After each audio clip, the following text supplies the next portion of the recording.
الحمد لله رب العالمين والصلاة والسلام على نبينا وحبيبنا وقدوتنا محمد وعلى آله وصحبه ومن اتبعهم بإحسان إلى يوم الدين.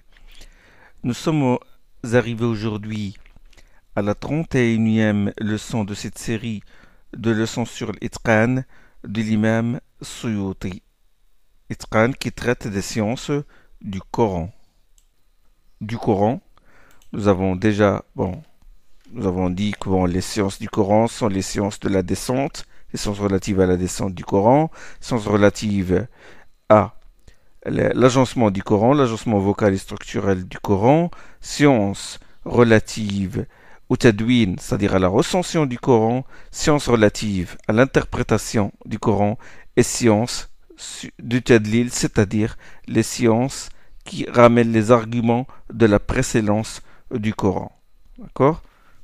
Sur la descente, les sciences relatives de la descente du Coran, on a parlé de ça. Bon, tout début de cette série de Doros, modalité de la descente, descente une seule fois dans la table gardée, descente fragment par fragment, etc. On a parlé de ça. Donc, modalité de la descente, on a parlé des circonstances de la descente, révélation descendue en une seule fois, distinction entre révélation mécoise et révélation médinoise, les premières et les dernières révélations. Nous avons parlé des causes de la descente des révélations, puis nous avons, en ce qui concerne les sciences relatives au tartil, à l'agencement vocal et l'agencement structurel, on a parlé de l'apparition des qira'at, comment ils sont apparus, les 10 récitants, les critères d'acceptation d'une lecture, le grand travail d'Ibn Mujahid, Ibn al-Jazari et Abu Amr al-Dani sur ça. Nous avons parlé de l'avantage de la diversité des lectures, la lecture de Nafi', la lecture de Hafs, la lecture de Asim, la lecture de Hamza al-Zayyat, la lecture d'Abu Amr al-Basri, d'Ibn Amir, etc. Nous avons parlé des avantages de diversité des lectures. Nous avons parlé de l'agencement vocal, les ondes d'articulation des lettres, les fondements spécifiques des lectures, la runna, etc., le med. Nous avons parlé aussi de l'arrêt et de la reprise de la lecture, là où il faut s'arrêter, là où il ne faut pas s'arrêter, les convenances relatives à la récitation, puis nous avons parlé aussi des sciences relatives au tadwin, c'est-à-dire les sciences relatives au recensement, comment le Coran a été réuni, comment il a été écrit au début, c'est-à-dire dans les pierres plates, dans les pots, etc. Et il a été réuni, le premier recensement qui a eu lieu à l'époque du calife Abu Bakr as-Siddiq, puis Othman, l'excellente recension de Othman radiallahu anhu, de laquelle s'en est plus après les différentes qira'at. Et sous cette branche-là, les sciences relatives au tadwin, au recensement du Coran, nous avons parlé de l'agencement des sourates, les noms des sourates, les sagesse résidant dans la division du Coran aux sourates, l'ordre du sourate repose-t-il sur un enseignement divin ou non? Nous avons répondu à cette question. Puis nous avons parlé du recensement du nombre des versets, comment il est fait. Et la graphie du Coran, ça c'est en ce qui concerne les sciences relatives au tadwin, au recensement. Puis les sciences relatives à l'interprétation, c'est la dernière chose qu'on vient de faire. Et à savoir l'interprétation, le cœur du sujet, la finalité, puisque toutes ces sciences-là, relatives au tanzil, relatives à la recension du Coran, relatives à l'agencement vocal et l'agencement textuel du Coran, servent cette science-là, à savoir l'interprétation. Nous avons parlé de sa première étape, à savoir le vocabulaire du Coran, comme première étape fondamentale de l'interprétation du Coran, ce qui dit interprétation dit oui, l'explication, donc vocabulaire, logique, il faut comprendre le sens des mots, et puis syntaxe coranique, la syntaxe, l'Arab, c'est ce qu'on appelle l'Arab, le verbe, le sujet, le mubtada, le khabar, le lien entre le verbe et le sujet, les pronoms, les démonstratifs et toute la syntaxe hein, coranique, parce que ça me donne, la syntaxe me donne une idée. En faisant la syntaxe, en faisant l'Arab, j'esquisse la première idée, ou l'idée de base du texte coranique. Et nous sommes arrivés à l'état des textes, à la portée des textes. C'est la dernière chose qu'on a faite. Nous avons parlé la dernière fois, bon, de quoi nous avons parlé? Bon, nous avons parlé du muhkam et du mutashabih, qui est l'état du texte maintenant. Le texte, est-il péremptoire? Est-il équivoque? Est-il global? Est-il à portée générale? Est-il à portée restreinte? Est-il abrogeant ou abrogé? Etc. Bon, c'est la dernière chose que nous avons faite. Et aujourd'hui, Inch'Allah, aujourd'hui, nous allons commencer l'abrogeant et l'abrogé. Nasikh ou al-mansour. Je parle de l'état du texte maintenant. L'état du texte. Alors l'abrogeant et l'abrogé. C'est le 47e chapitre du livre de l'Itqan. Je suis dans le 3e volume. C'est ce volume-là qui traite des ahwal al-nas, hein, de l'état du texte coranique. C'est le 47e chapitre du livre de l'Itqan. Suyuti, il a son habitude. Qu'est-ce qu'il fait? Bon, quand il commence un chapitre, il cite les références. Il a dit qu'un grand nombre de savants ont consacré des livres à l'abrogeant et l'abrogé. Parmi ces savants, Abu Ubaid al-Qasim ibn Sallam, grand savant, Abu Daoud Sijistani, l'auteur des Sunan, Abu Daoud, Abu Ja'far al-Nahas, éminent savant, il a fait le livre La syntaxe coranique, Ibn al-Anbari, le grand linguiste, Makki ibn Abi Talib al-Qaisi, grand savant, Ibn al-Arabi, grand savant, malikite, Ibn al-Arabi al-Maliki, et ils ont dit, tous ces savants-là ont dit que personne ne doit faire le tafsir, l'exégèse du Coran, du livre d'Allah, qu'après avoir appris l'abrogeant et l'abrogé. Fondamental. Bon, les dalils, les preuves du bien fondé de l'abrogeant et de l'abrogé, les preuves qu'il existe, que le nasr existe dans le Coran, l'abrogation, c'est ma nansakh min ayatin aw nunsiha na'ti bi khayrin minha aw mithliha dans surat al-Baqarah. Tout verset que nous abrogeons ou que nous rendons caduc, que nous le remplaçons par un autre verset meilleur ou équivalent. وإذا بدلنا dans surat Nahl وإذا بدلنا آية مكان آية والله أعلم ما يبدل. Si nous remplaçons un verset par un autre verset, Allah est plus savant au sujet de ce qu'il change. يمحو الله ما يشاء dans surat Ar-Ra'd. يمحو الله ما يشاء ويثبت. Allah efface ce qu'il veut et affirme ce qu'il veut. Ça, c'est un verset qui sert d'argument du bien fondé de l'abrogation. Alors, l'abrogation, nasr, il est de trois sortes. Il y a l'abrogation qui a enlevé le texte. C'est-à-dire que le passage du Coran qui est récité, il a été enlevé. Il y a l'abrogation qui a enlevé le texte, le passage, et il a enlevé aussi son hukm, son énoncé juridique. D'accord? Une abrogation qui a tout effacé. Aussi bien le texte qui a été récité, qui a été révélé, et puis elle a été effacée, et puis son hukm, son statut, l'énoncé juridique qu'on a tiré de ce passage abrogé. L'imam Muslim, rahimahullah, il rapporte dans son Sahih que Aïcha a dit, Aïcha, radiallahu anha, a dit, unzila al-Qur'an, unzila في القرآن 10 رضعات معلومات يحرمن. Il a dit que il fut révélé dans le Coran qu'il fallait 10 tétés pour entraîner l'interdiction. 10 tétés, c'est-à-dire tétés, le bébé prend le sein de sa mère. 10 tétés pour entraîner l'interdiction. أنزل في القرآن 10 رضعات معلومات يحرم فنسخ من ذلك 5 رضعات وصار إلى 5 رضعات معلومات يحرم. Il fut révélé dans le Coran qu'il fallait 10 tétés pour entraîner l'interdiction. 5 de ces tétés furent abrogés. Il en reste donc 5 comme l'on sait et elles sont cause d'interdiction. وصار إلى 5 رضعات معلومات يحرم فتوفي رسول الله صلى الله عليه وسلم والأمر على ذلك. Le verset sur cette interdiction est encore récité quand le prophète sallallahu alayhi wa sallam mourut. Alors, ça c'est concernant la parenté de lait. Vous savez, si une femme allait un bébé d'une autre femme, il devient son fils de lait. La parenté de lait est suivie des mêmes interdictions, des mêmes effets que la parenté par le sang. En ce qui concerne les interdictions matrimoniales. D'accord? Ses frères de lait deviennent ses frères, sa sœur de lait, elle devient un garçon qui a été le même sein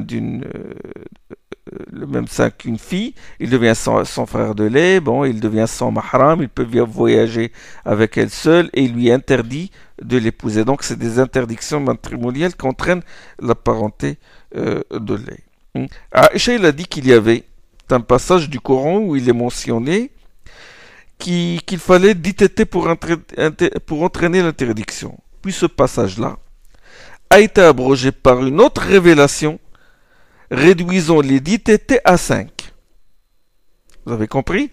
Et puis, ce dernier passage qui faisait partie du Coran, récité, c'est-à-dire qu'on récitait comme un verset du Coran, le prophète sallallahu alayhi wa sallam est mort alors que les gens récitaient encore ce passage-là comme étant du Coran. C'est-à-dire il n'était pas au courant de son abrogation. D'accord? Donc, bien sûr, bon, après, Abu Bakr, il a réuni les textes muhkam, et là, les textes qui ont été abrogés, ça y est, bon, ces textes-là ne font plus partie du Coran. Ça, c'est un exemple d'une abrogation qui a enlevé le texte et abrogé le hukm, et abrogé le statut, à savoir 10 tétés. Bien sûr, maintenant, ce sont 5 tétés qui entraînent l'interdiction,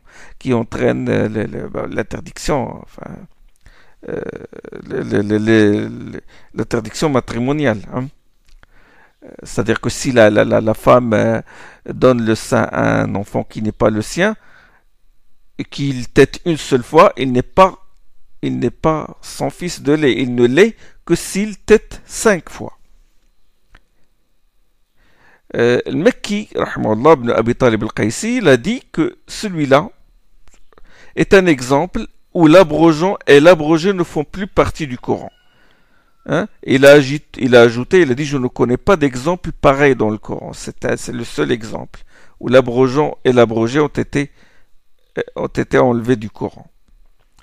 Alors ça, c'est le premier cas de l'abrogation. Le deuxième, c'est ce dont le texte a été abrogé, mais dont l'énoncé juridique demeure en vigueur. Ma nusikha rasmuh, ma nusikha tilawatuh, wa baqiya hukmuh. Ce dont le texte a été abrogé, mais dont l'énoncé juridique demeure en vigueur. Exemple, la lapidation de la personne mariée coupable d'adultère. Rajm al-Zani. Al-Bukhari et Muslim, ils rapportent dans leur sahih qu'Omar radiallahu anhu a dit qu'Allah subhanahu wa ta'ala a envoyé Muhammad sallallahu alayhi wa sallam et a fait descendre sur lui les livres. Inna Allah ba'atha Muhammadan wa anzala alayhi al-kitab. فكان مما أنزل الله تعالى آية الرجم. Il dit parmi ce qu'Allah lui a révélé, il y a un verset sur la lapidation du fornicateur, c'est-à-dire le fornicateur marié. آية الرجم. رجم رسول الله ورجمنا معه. Le prophète sallallahu alayhi wa sallam, il a pratiqué la lapidation et nous aussi. D'accord? Ça, c'est les textes, des hadiths authentiques là-dessus. Donc ça, c'est le genre abrogation. Enlèvement du texte du Coran, mais le statut, le hukm, la peine de droit est restée. Et parmi les versets qui ont été abrogés, mais dont le hukm demeure, hein, il y a le verset suivant, la targhabu, la parole suivante, la targhabu an abaikum fa innahu kufrun bikum an targhabu an abaikum. Le Bukhari Muslim rapporte dans un long hadith qu'Omar a dit, nous récitons entre autres dans le livre d'Allah qu'il ne faut pas que vous reniez votre filiation paternelle. C'est une mécréance que de s'attribuer une descendance autre que celle de son père. Donc ce passage-là, il a été enlevé du Coran. Mais le hukm, c'est-à-dire l'interdiction de renier sa filiation paternelle, il demeure en vigueur. Il y a beaucoup de hadiths là-dessus. Et c'est un péché capital que de renier la parenté de son père ou s'attribuer une descendance autre que celle de son père. Alors, troisième cas d'abrogation, c'est ce dont le hukm, l'énoncé juridique, ce dont l'énoncé juridique a été abrogé, mais dont le texte demeure. Le texte, il est écrit, il est dans le Coran, nous le récitons, mais le jugement, nous l'appliquons pas. Le jugement a été abrogé par un autre. C'est-à-dire que, voilà, comme j'ai expliqué. Bon, on récite le texte, mais le hukm a été abrogé. C'est ce genre d'abrogation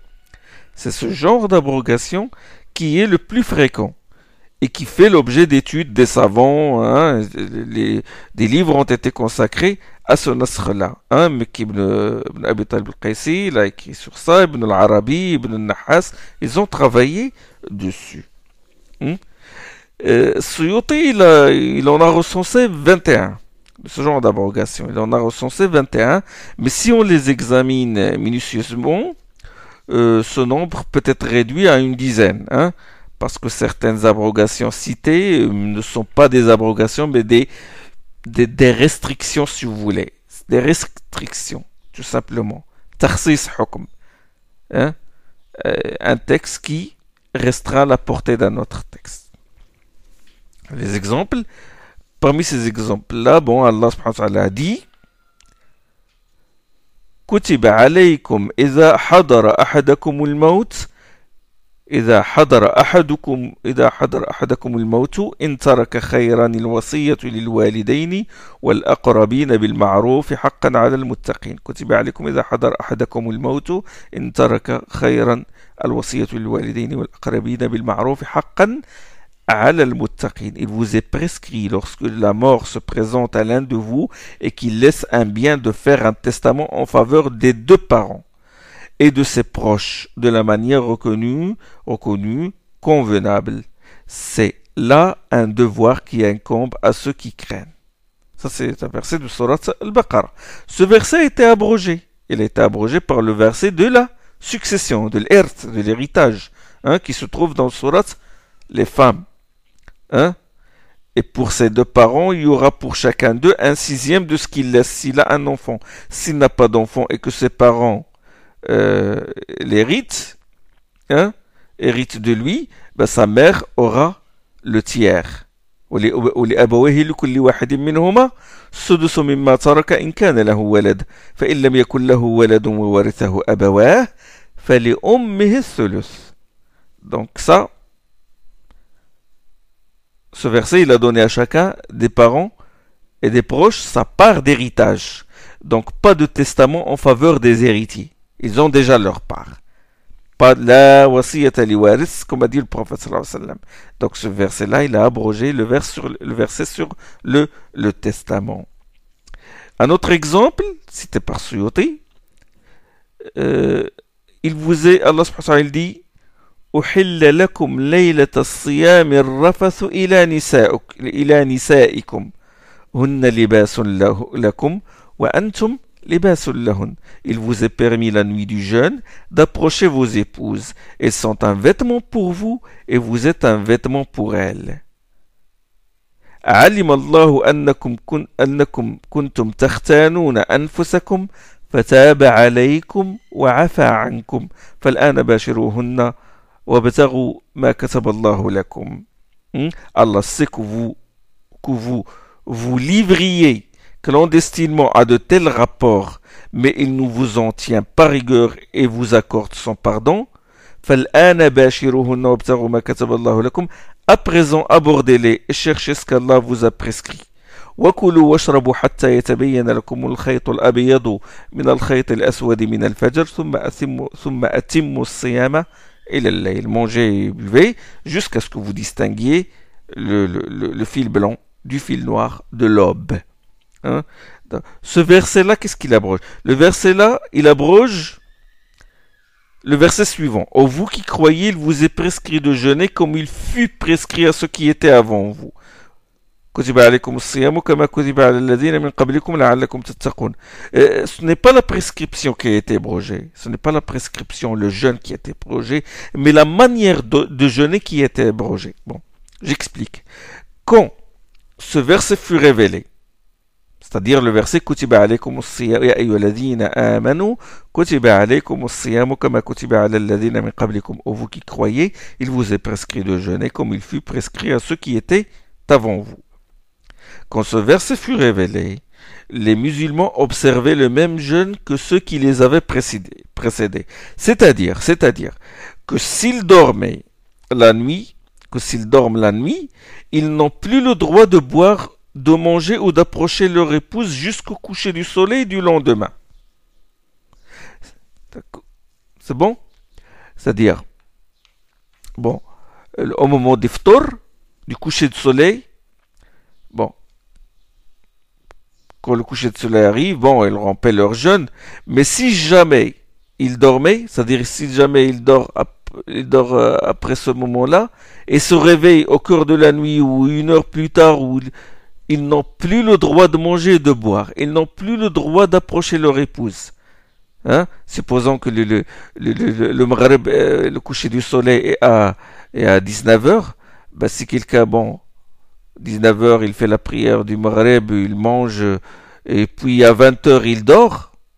Et s'il se réveille une demi-heure plus tard, à 20h, à 20h30 ou à 21h, ou une heure plus tard, il n'a plus le droit de boire, ni de manger, ni d'approcher son épouse.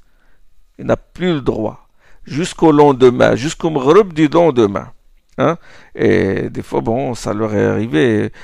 Ils dormaient, puis ils se réveillaient, et puis bon, la nuit, ils approchaient leurs épouses. Allah subhanahu wa ta'ala, qu'est-ce qu'il a fait? Il a allégé ce hukm par le verset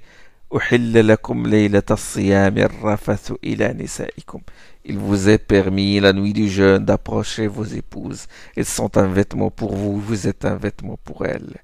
Allah sait que vous vous livriez clandestinement à de tels rapports. Il sait que vous commettiez ça mal, bien que vous dormiez. Bon, vous vous réveillez, vous commettez, vous approchez votre épouse, vos épouses.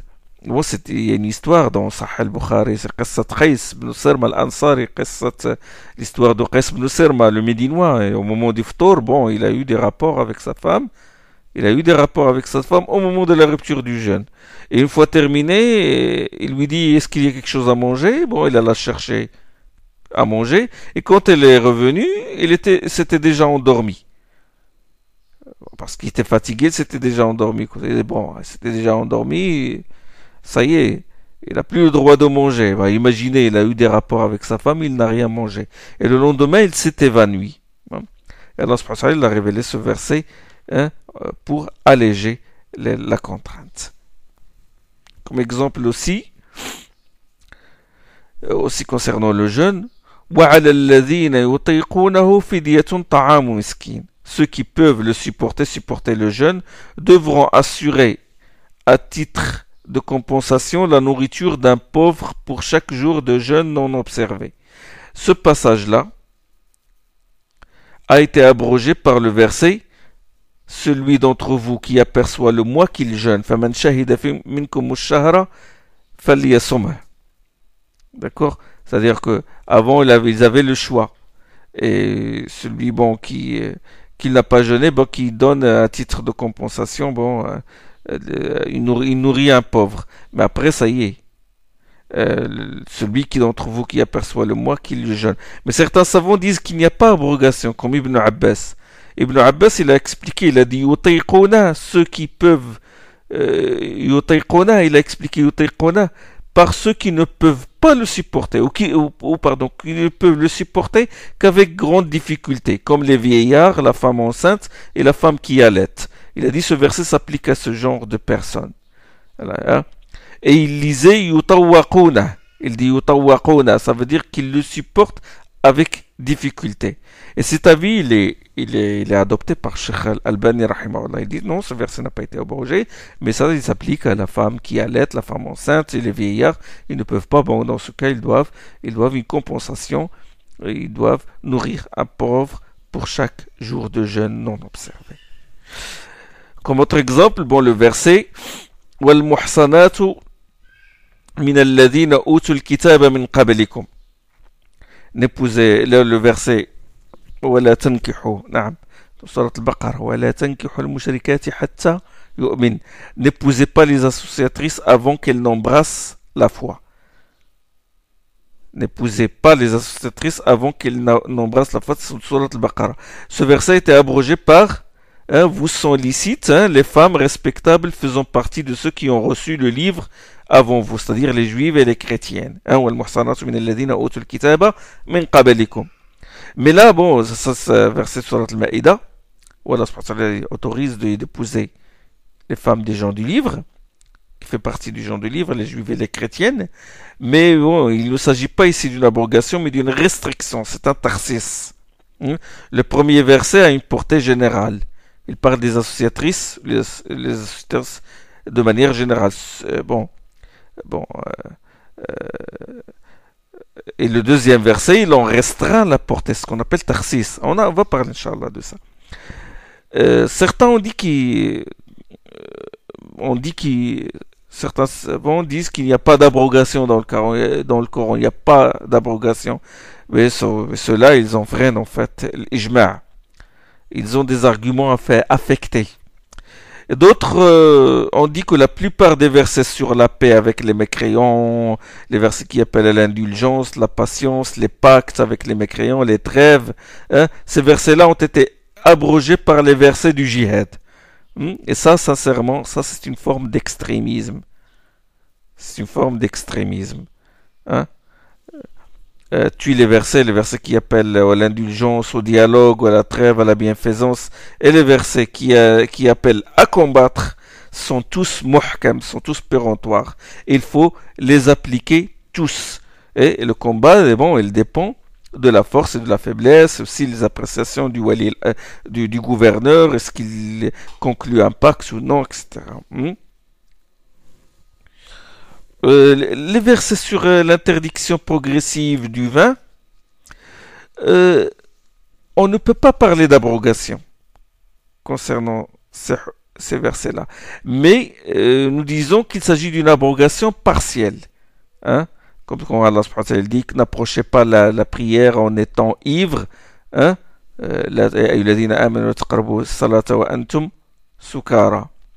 Et dans un autre verset, elle a dit dans le vin et le jeu du hasard, il y a du ism, des péchés, des avantages, mais les dommages sont plus grands que les avantages.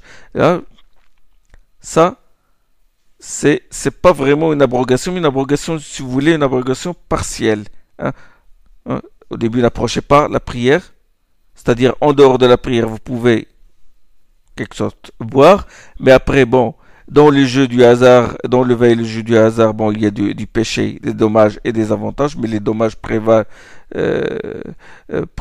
ou sont supérieurs, sont plus importants, plus grands que les avantages. Là, c'est une autre étape qui mène à l'interdiction. À la fin, Allah dit Ya ayyuhalladhina amanu innama al-khamru wal-maysiru wal-ansabu wal-azlam wa rijsun min amal ash-shaytan.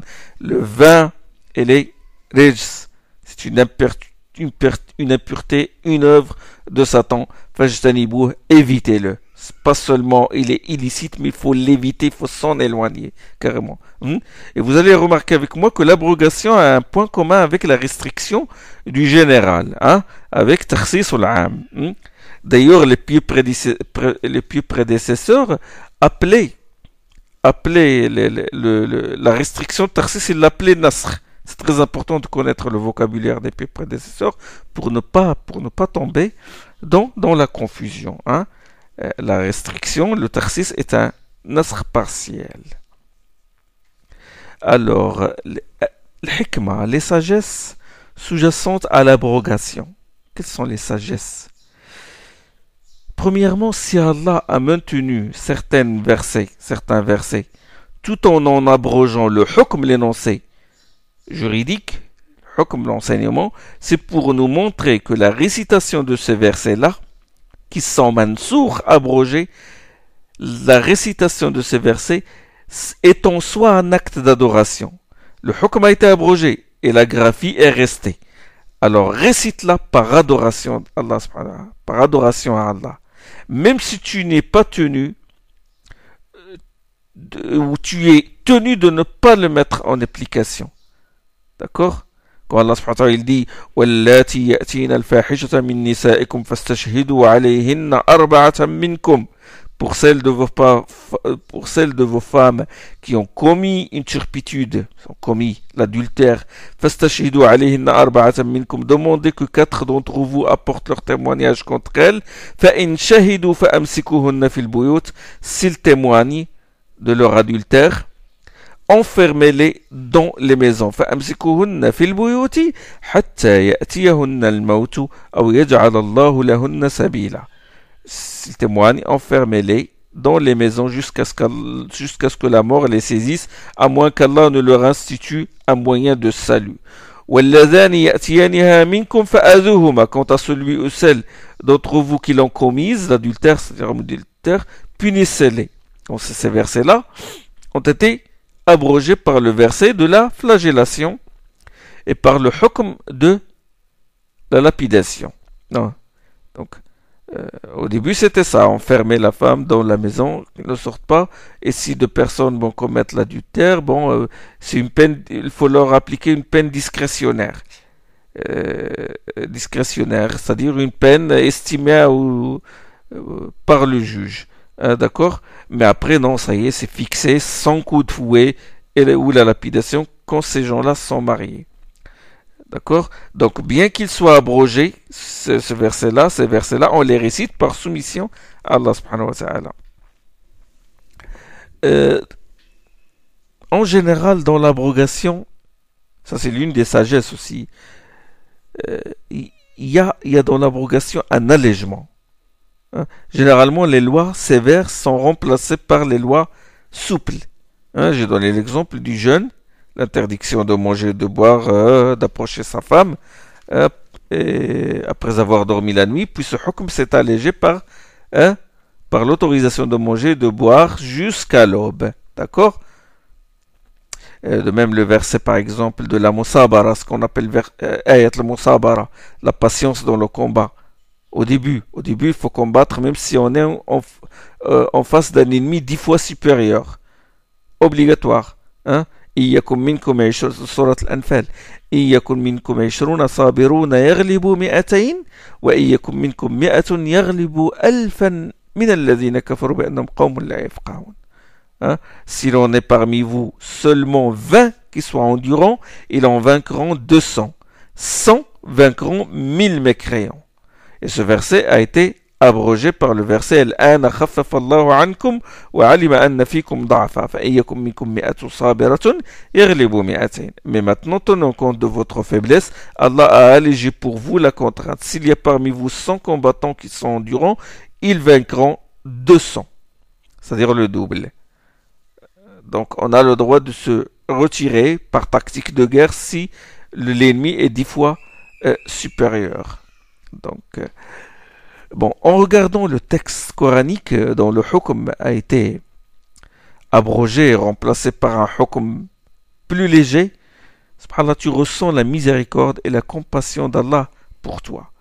D'ailleurs, toute la charia islamique est souple, est simple, et elle a abrogé les anciennes lois qui étaient rigoureuses et sévères. Allah a envoyé le prophète pour ça, le prophète Mohammed pour ça. قال ويضع عنهم إصرهم والأغلال التي كانت عليهم, sourate Al-A'raf, qui les soulage de leur engagement ainsi que des entraves qui leur pesaient. يحل لهم طيبات ويحرم عليهم الخبائث, leur autorise ce qui est licite et leur interdit ce qui est mauvais. Autre sagesse, c'est la gradation dans la compréhension du manhaj d'Allah subhanahu wa ta'ala. Allah le sage, la gradation dans l'éducation. En lisant les versets abrogés, on comprend comment Allah subhanahu wa ta'ala éduque ses serviteurs étape par étape. La tazkiya, qui est une éducation spirituelle intérieure, se fait par étapes. On apprend comment éduquer nos enfants et comment le gouverneur ou tout homme responsable dirige ces sujets. Comparant l'interdiction progressive du vin par le Coran et comment le Coran a amené les Arabes qui étaient de grands amateurs de l'alcool à cesser cette habitude. Hein? Comparons cela avec la tentative avortée des États-Unis, hein, avec la prohibition dans les années 20. Donc, sagesse, c'est la gradation, une sagesse éducative. Comme autre sagesse, il y a la mise à l'épreuve de la foi du musulman. Il récite les versets dont le hukm a été abrogé sans la moindre gêne dans son cœur. Hein? Et pour qu'il ne fasse pas comme font les gens de la bid'a, les gens de l'innovation, qui s'accrochent à un hukm, à un statut, un hukm abrogé et rejettent le péremptoire, le muhkam. Hein? Bon, voilà ce qu'il en est de l'abrogation, et non pas comme prétendent certains qu'Allah subhanahu wa ta'ala a changé d'avis. Ça, c'est les détracteurs de l'islam, ils disent ça. L'abrogation, c'est quoi? Bon, ça veut dire que Dieu a changé d'avis. Il a décidé ceci, puis les choses se découvrent à lui différentes de ce qu'il avait décidé. Non, non, non, non, pas du tout. Allah est le créateur du manifeste et du non-manifeste. Alimul ghaybi wa shahada. Quand il abroge, c'est en égard à ses serviteurs. C'est en considération de l'état de ses serviteurs. Sinon, Allah subhanahu wa ta'ala connaît tout. Et ce n'est pas qu'il change d'avis, na'udhu billah. Ce n'est pas, Allah subhanahu wa ta'ala ne plaise. Allah est exempt de cet attribut d'imperfection. Non, Allah subhanahu wa ta'ala, il décide en considération des intérêts de ses serviteurs. L'une des sagesses aussi, c'est pour mettre en évidence la promptitude de cette communauté à se conformer aux ordres d'Allah. Tel ordre a été révélé, ils s'y soumettent. Une fois abrogé par un autre, ils laissent l'abroger et se conforment à l'abrogeant. Et non pas comme avaient fait les fils d'Israël, et ils accablent leurs prophètes de questions. Moussa alayhi salam, quand il leur a dit Allah vous ordonne d'égorger une vache, au lieu de se conformer à cet ordre qui vient d'Allah et qui leur est transmis par la bouche d'un éminent prophète, Moussa alayhi salam, ils disent أتتخذنا هزوا قالوا أتتخذنا هزوا te moques-tu de nous? Puis ils ont dit ادع لنا ربك يبين لنا ما هي. Demande à ton Seigneur qu'il nous précise clairement comment elle doit être. Demande à ton Seigneur quelle doit être sa couleur. Subhanallah. Allah subhanahu wa ta'ala, il leur dit n'importe quelle vache, égorger n'importe... ils accablent leur prophète de questions. Non, cette communauté est meilleure, elle se conforme aussitôt à l'ordre, elle se conforme en hâte à l'ordre d'Allah subhanahu wa ta'ala. En ce qui concerne le verset sur la lapidation, bon, pourquoi il a été effacé par Allah tout en gardant son hukm? Suyuti, il a dit que puisque c'était une peine très sévère, Allah ne l'a pas gardé dans le Coran par allègement pour la communauté. Imaginez que la communauté récite ce verset sur la lapidation, c'est pénible. Et il a ajouté, il a dit qu'il y a dans cette abrogation une indication qu'il faut veiller à cacher ce genre d'actes abominables et de ne pas trop le dénoncer. Wallahu a'lam. Ça c'est ce qu'a dit l'imam Suyuti rahimahullah. Voilà ce qui en est de l'abrogation. Nous allons passer maintenant au texte présentant des apparences contradictoires. Ça c'est le 48e chapitre de l'Itqan de l'imam Suyuti.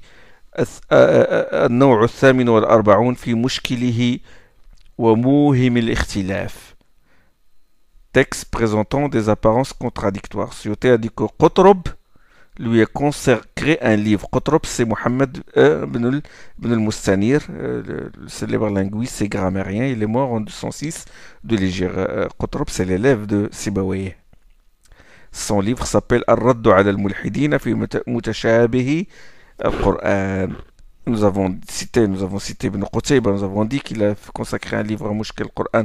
Et dernièrement, Mohamed Lamin Shanqiti, l'éminent savant mauritanien, l'auteur de Adwa al-Bayan, il a fait un livre sur Mushkil al-Qur'an, sur les apparences contradictoires du Coran. Il l'a appelé Daf'u Iham al-Idtirab an Ayat al-Kitab. Bon, tout d'abord, le Coran est exempt de contradictions. Ça c'est clair et évident. Allah subhanahu wa ta'ala يقول أفلا يتدبرون القرآن ولو كان من عند غير الله لوجدوا فيه اختلافا كثيرا. Que nous dit-il le Coran? S'il venait d'un autre qu'Allah, ils y trouveraient certes beaucoup de contradictions. Hein? Il n'y a pas de contradiction dans le Coran, mais il y a variation, ressemblance, complémentarité. Hein? Pour le débutant, certains textes paraissent contradictoires, mais quand on approfondit ses connaissances, on comprend que tel texte est sur telle circonstance, tel autre sur telle autre circonstance. On comprend, hein, grâce au contexte, qu'il n'y a pas de contradiction. Les premiers qui ont soulevé ce genre de questions d'apparence contradictoire, vous devez connaître qui? Ce sont les Khawarij. Parce que les Khawarij, ils suivent le mutashabih, suivent les ambiguïtés, les incohérences. La déviation qu'ils ont dans le cœur et leur esprit superficiel, hein, ils ne comprennent que le sens littéral du texte, tout cela, suscite ce genre, chez eux, suscite ce genre de shubuhat. Nafi' ibn al-Azraq, qui est un chef de file d'une secte kharijite, il a soulevé ce genre de shubuhat auprès d'Ibn Abbas, le noble compagnon Ibn Abbas radiyallahu ta'ala anhu. Hein? L'imam Suyuti, il cite dans son Itqan que Abd al-Razzaq, l'imam Abd al-Razzaq, savant du hadith, rapporte dans son livre d'exégèse, Kitab Tafsir, d'après une chaîne qui remonte à Saïd ibn Jubair. Saïd ibn Jubair, c'est un noble tabi'i. Il a vécu, il a connu de nobles compagnons. Et d'après une chaîne qui remonte à Saïd ibn Jubair, qu'un homme vint trouver Ibn Abbas. Cet homme-là, il s'agit de Nafi' ibn al-Azraq. Et il lui dit, je trouve dans le Coran des choses qui m'apparaissent en désaccord entre elles. Il a dit à Ibn Abbas. Ibn Abbas a dit, quelles sont ces choses? S'agit-il d'un doute au sujet du Coran? Il dit, non, ce n'est pas du doute, mais un désaccord qui m'est apparu. Il dit, donne-nous ce qui t'apparaît en désaccord. Et Nafi' il a dit, j'entends Allah dire,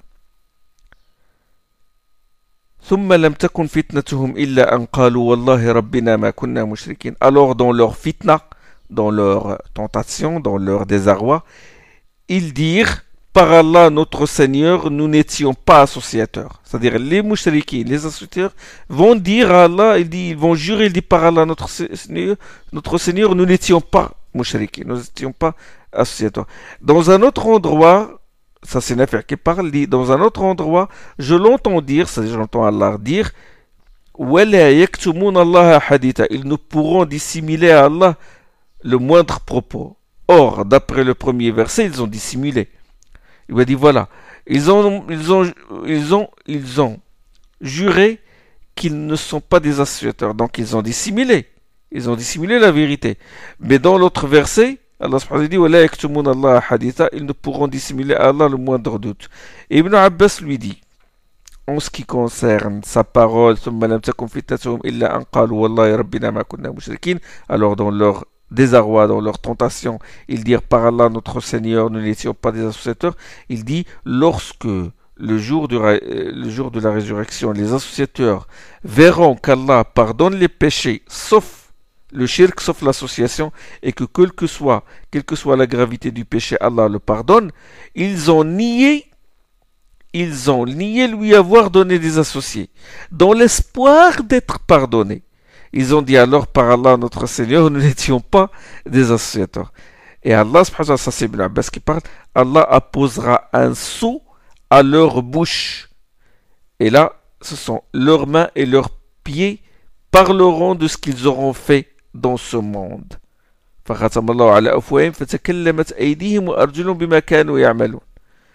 Ibn Abbas, il fait allusion au verset qui se trouve dans Surat Yasin. اليوم نختم على أفواههم وتكلمنا أيديهم وأرجلهم بما كانوا يكسبون.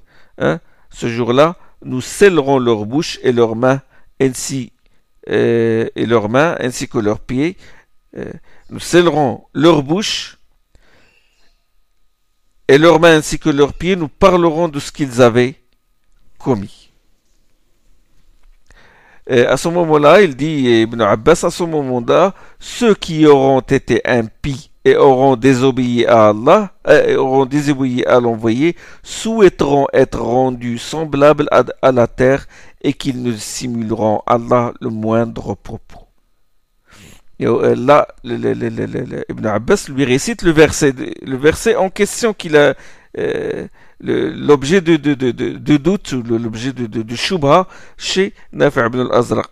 Quand il lui a dit, hein, quand il lui a dit, bon, وَلَا يَكْتُمُونَ اللَّهَ حَدِيثًا, Ibn Abbas lui dit, il lui cite ce verset-là, il dit, يَوْدُ الْمُشْرِكُونَ يَوَدُّ الَّذِينَ عَصَوُا الرَّسُولَ يود الذين كفروا وعصوا الرسول لو تسوى بهم الأرض ولا يكتمون الله حديثا. Ceux qui auront été impies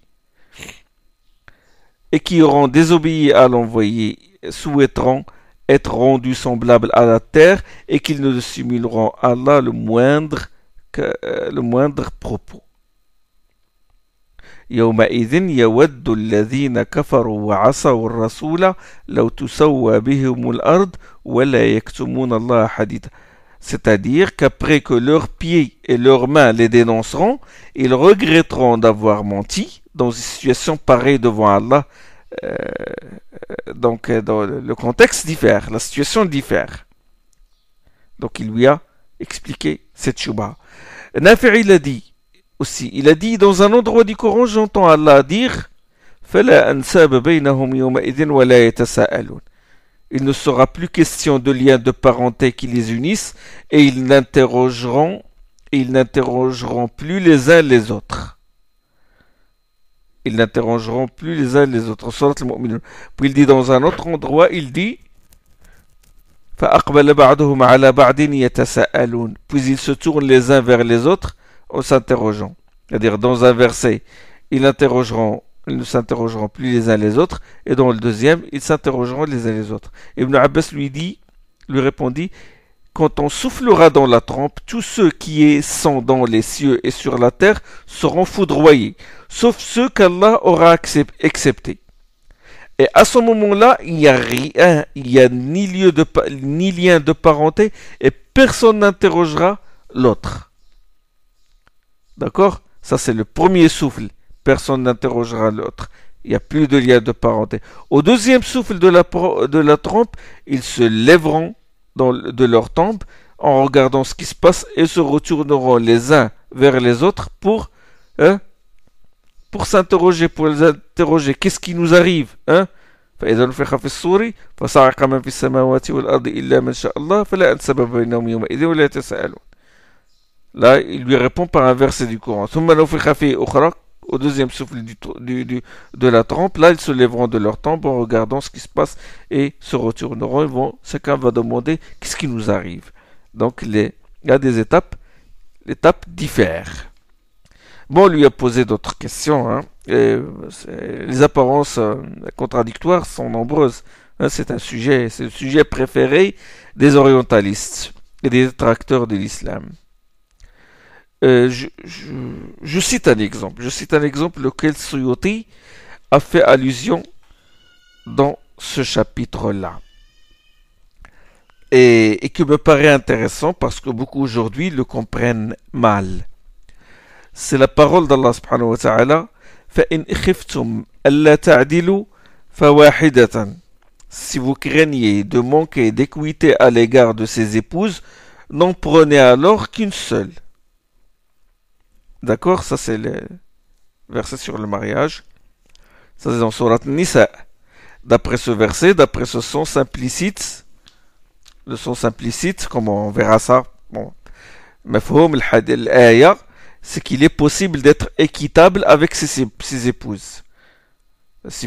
Parce que le verset il dit, فَإِنْ خِفْتُمْ أَلَّا تَعْدِلُوا